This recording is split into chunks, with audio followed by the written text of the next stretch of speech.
Hello ARMY and Coldplay fans. My Universe was just released a few days ago and it's already doing super well in the charts, appearing #1 in lots of places, and just people are receiving it very well. And of course that is all great news, but in today's video we are going to focus on the 2 other versions of My Universe that were released just this weekend. So just to break down this video a little bit, I'm going to start off with the acoustic version and then move on to the Supernova 7 remix that we saw, and then also talk a little bit about the Easter eggs, break down each one of those that we saw in the Supernova 7 music video. And of course, if you are new to this channel and have not done so yet, I would encourage you to please subscribe. Now without further ado, let's get started.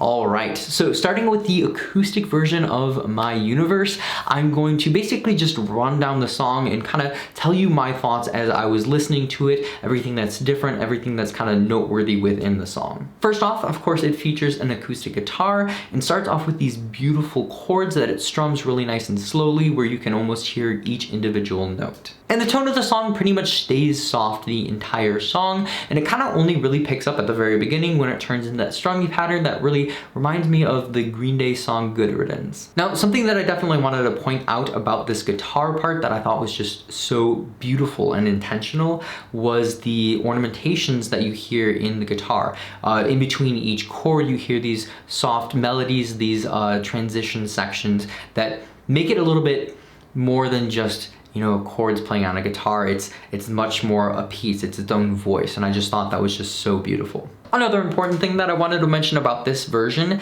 is that because there aren't so many instruments, you can hear all the harmonies and all the voicings of all the instruments super well. With the original version of My Universe, there are all these different instruments and synths that kind of come together and are layered that make it really what the sound is. But because there are so many different voicings, each one kind of has to compete one another to have its own voice in the song. But with this version, there's not really much competition. It's very open. You can really hear all the vocals, you can really hear the strumming on the guitar. So it has this kind of rich tone to it that's just so beautiful and so intimate. And speaking of that feeling, the part that I thought that was most intimate in this version was the rap part. Now, I didn't do a side-by-side comparison, but it sounds like a lot of the same vocals that were used in the original track were also used in this version.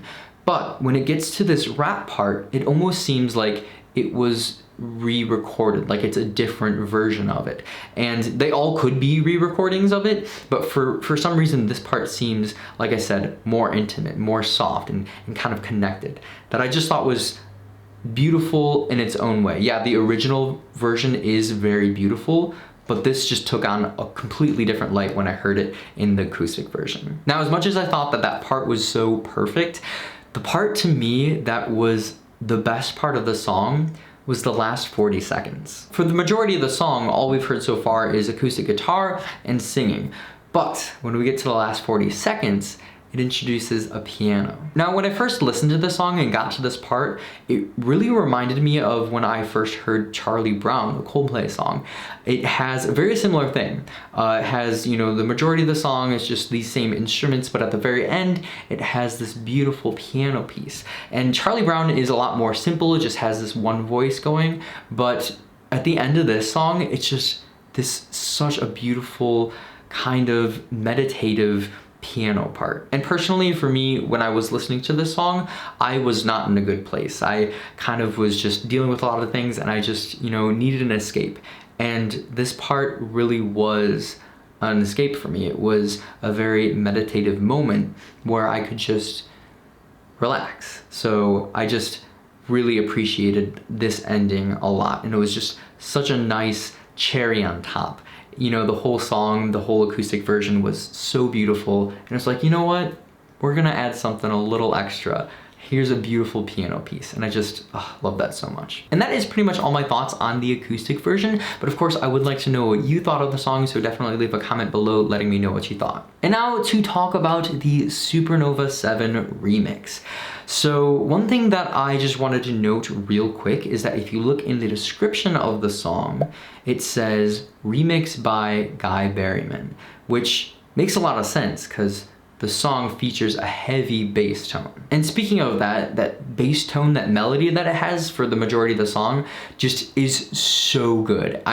When I first heard this and that line, oh man, I just really was put in a good mood. But before getting into the bass part, the song starts off with this kind of robotic processed vocoder sounding vocals, which really kind of set the tone for the rest of the song. Right away, you knew the song was gonna be different, and it definitely was, had its own very unique voice, and I love how this introduced the song in its very own unique way. Also, before the bass part comes in, it has this very interesting voice.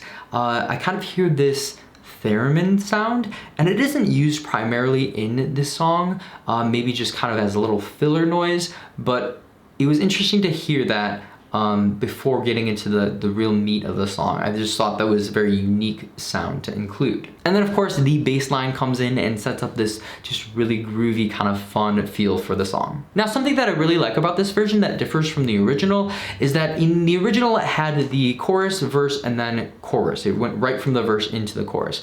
But in this version, right after the first verse, it kind of takes this little breather. It goes into this small instrumental section and then into the chorus. And to me, when I first listened to this song, I definitely was expecting that chorus. So when it didn't happen, it was just kind of a nice surprise. It was like, you know, oh, I know what I'm expecting to come next, and it's like, oh, no you don't. So it kind of kept me further interested in the song to hear how it differs in arrangement. Another thing that I thought was interesting is that it features more of the background vocals in this song in the sections that say you are. So it was kind of nice to hear those vocal lines being used as more of a prominent figure as opposed to just, you know, a background voice during the chorus. Another instrument that I thought was very interesting in this song is now I don't know the exact term for it, but it sounds like when you hit a spoon on a glass, but those kind of like glass spoon sounds. It was just kind of a nice rhythmic touch to the sound, and I think added to it just very perfectly. Now, maybe not as much in this song as in the acoustic version, but you can definitely hear the voicings a lot better in this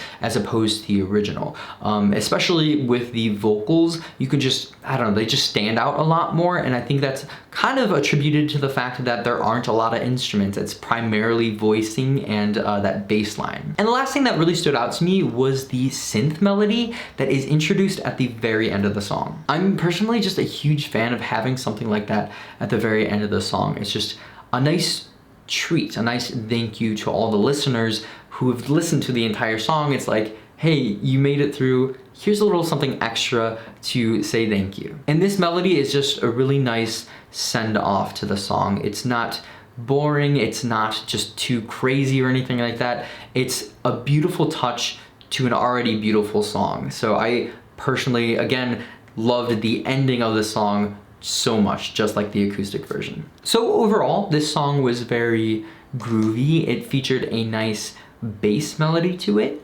But I guess on a global perspective of the whole song, to me, it sounded a lot more of that new age 80s space pop kind of sound that Coldplay was going after in Higher Power. The original version was a lot more pop sounding, and this version, to me, sounded a lot more like the tone that was set at Higher Power, what I expected the full album to be. So it kind of fits that vein a little bit more, so it was nice to experience this song. But overall, just a huge thumbs up for creativity.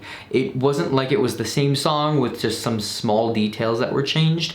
It definitely was reinvented in its own light. And I think that can be said about all the versions of the song. You know, when I want to listen to something more upbeat, I'll go to the original. When I want to listen to something very calm, kind of just to meditate to, I'll listen to the acoustic. When I want to hear something that's very groovy, I'll listen to this one. And I think it's in these variations that kind of just hit the mark a lot better than the variations of Higher Power, in that it allows us to get more out of the song and really builds its own character, its own world in a sense. And I think it's just so nice to have this diversity of sound within one song. And now, to discuss all the Easter eggs that we saw in the music video for Supernova 7 Remix. Now, everything that I'm going to discuss is brought to you by this Twitter user, so definitely check them out. They went through the entire video several times, frame by frame, to get all this information. So Thank you personally so much for doing that. Now, most of these are actually translations from one of the alien languages Coldplay has related to each one of their songs on the album. Now, this first translation says, "Love yourself, her." And of course, this is a reference to the BTS album, and I'm actually pretty sure it's the highest selling BTS album, which was also a part of a series that was Love Yourself. So it was a nice thing to see that there. Now, some of the Easter eggs are a little difficult to see, and that's because the camera in the video is just moving really fast throughout the planet.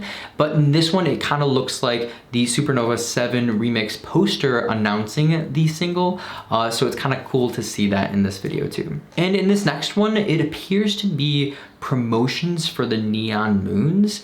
And if you've been following with all the details about this album, you've heard of the Neon Moons before. And if you haven't, basically there are different planets associated to each song, and each song and planet has a language. And the Neon Moons are planets, moons, that correspond to two different songs. I believe they correspond to Music of the Spheres 1 and Music of the Spheres 2. None of that was super confirmed yet, but that's basically the gist of what we know so far, is that those moons correspond to the respective Music of the Spheres. But what I get from this is that these moons are most likely the moons of Epiphany, which is the planet that corresponds to my universe. The Twitter user also says perhaps tourist destinations, and to me it would make sense if these tourist destinations were the moon that is right next to the planet. So that's kind of just my thoughts on the matter. You can let me know what you think. The next Easter egg is one of my favorites. It is the logo for Butter. Now, of course, Butter is a BTS song, and it is personally one of my favorite BTS songs, so much so that I actually did a cover of Butter played on actual butter, which you can check out right here. But yeah, just one of my favorite songs, and kind of nice to see that in this video. And then this next one, there is this poster that definitely features the planet Cubic, but as far as what is beneath it, it's not really clear. The Twitter user speculates that it is a tour list, which is kind of a nice idea. But yeah, like I said, you can't really tell what it is. You can't tell any dates or names of cities or anything like that, but it does appear to be something like that. So I don't know if they'll ever have a Cubic tour or anything like that, but it was just kind of nice to see. Maybe someday if they do tour with this album, then the posters will look similar to this. So I guess only time will tell. Now this next one is actually seen in a few different places, and it translated, it says "You are beautiful," spelled exactly the same as the title of the song track on Music of the Spheres. Now it's not really confirmed or rumored just yet, but the Twitter user speculated that this could be a new single that we see. I personally don't think that we'll see this as a new single. I actually don't know if we'll get any more singles before the release. If anything, we might get it, and if we do, it would probably be the week before the album comes out. But since so much has come out already, I don't think we'll see another single just yet. But stay tuned. Of course, we saw the BTS logo, which was a nice touch, and then also a Black Swan, which is another BTS song. The next translation said "Permission to Dance." Now, of course, this is another BTS song, but this one was a little special because Chris Martin was featured on that YouTube series video with BTS, and this was kind of like one of the first times that we saw them actually together. So this was a little nice touch to see in the video. Another one that was spotted was Too Cool for School, which is the debut album of BTS. And then we also saw this picture of Dynamite, which of course is another BTS song and actually one of their most popular songs. So it was cool to see both of those two. Now, I'm sure there will be more things found and more Easter eggs found in the next few days, but these next three have been spotted, but they haven't been correctly identified yet. So if you have any information on them, or if you can think of what they might be, definitely comment below. This one says Vice come to Epiphany 24 September.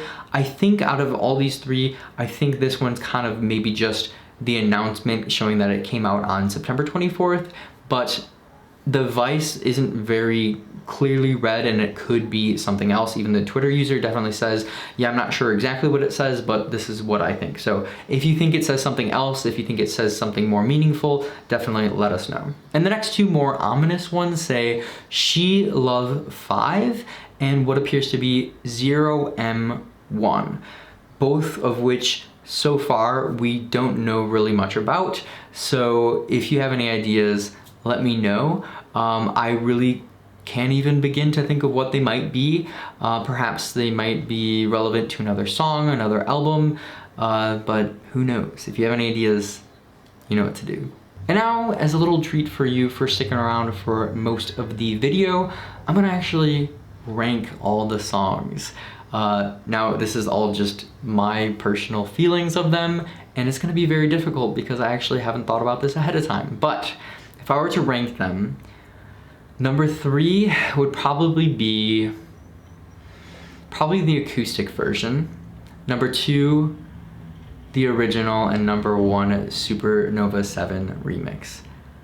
I know that's really difficult to say and to order them like that, but I'm curious to know what you thought of them, what your favorite one was, and they might even change throughout listening to them. I think the original one, when I first heard it, I was like just really into it, and then since hearing the Supernova 7, I was just like, this is a really cool interpretation. So that's just in my head right now.